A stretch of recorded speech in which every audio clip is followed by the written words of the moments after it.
Hello everyone, কেমন আছেন সবাই? আমি ভালো আছি। অনেকদিন পর বরিশাল ঘুরতে গেলাম।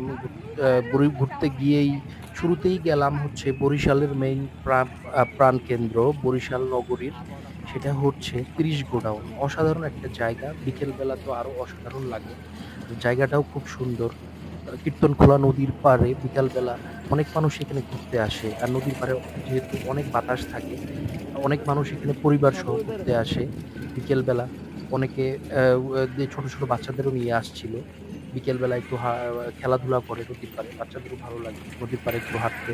আসলে এরকম পরিবেশ ঢাকা শহরে আমরা যারা থাকি তারা তো পাই না। কারণ এরকম খোলামেলা পরিবেশ ঢাকাতে চিন্তাই করা যায় না। আর নদীর পাড়ে এই ঝিরিঝিরি একটু বৃষ্টি যখন মুখের উপর পড়ছিল তখন ভালোও লাগছিল। তারপরও গেলাম হচ্ছে আ শহরের বগুড়া রোডে আ দুলাল ভাইয়ের স্পেশাল ফুচকা ও চটপটির দোকানে চটপটি খাওয়ার জন্য। আসলে বাংলাদেশের অনেক জায়গায় চটপটি খেয়েছি। এই চটপটিটা নাকি সে স্পেশাল। সেই বিখ্যাত দুলাল মামার চটপটি খাওয়ার জন্য আসলাম। আসলে এই চটপটির সাথে আমি বাংলাদেশের বিভিন্ন জায়গায় গিয়েছি, অনেক জেলা ঘোরার অভিজ্ঞতা হয়েছে। আসলে মাত্র 40 টাকায় চিকেন প্লাস চটপটি, সেই সাথে দেখুন বসে এখানে চিকেন আছে, বোম্বাই মরিচ আছে। এত অসাধারণ চটপটি বানিয়েছে, এরকম চটপটি আসলে আমার খাওয়ার অভিজ্ঞতা আর হয়নি। আমি অনেক চটপটি ছোটবেলা থেকে চটপটি খাই, চটপটি পছন্দ করি, কিন্তু এই এইখানে যে স্বাদটা আমি পেয়েছি আর বাংলাদেশের কোথাও গিয়ে আমি চটপটি খেয়ে এই স্বাদটা আমি পাইনি।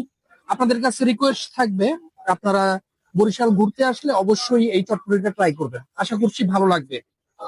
এখানে বোম্বাই মরিচ দিয়েছে এবং মশলার মিশ্রণটাও পারফেক্ট। এবং যেহেতু মাত্র 40 টাকা প্রাইস, চিকেনের কোয়ান্টিটিটাও একবারে কম দিয়েছে, কিন্তু ওভারঅল ভালো।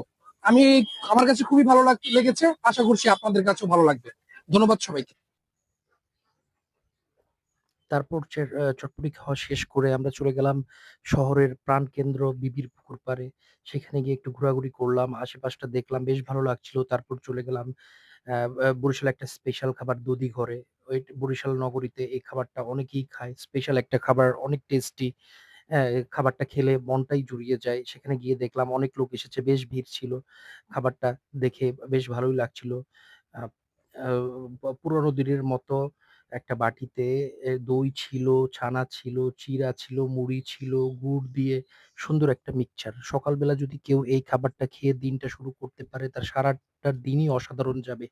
এ বা ব পে পেটের সাথে, সাথে মনটাও ঠান্ডা হয়ে যাবে। এত সুন্দর একটা খাবার খেয়ে আসলে আমার খুব ভালো লাগলো। আসলে ব্যতিক্রমী একটা খাবার। এরকম খাবার আসলে ঢাকা শহরে তো চিন্তাই করা যায় না।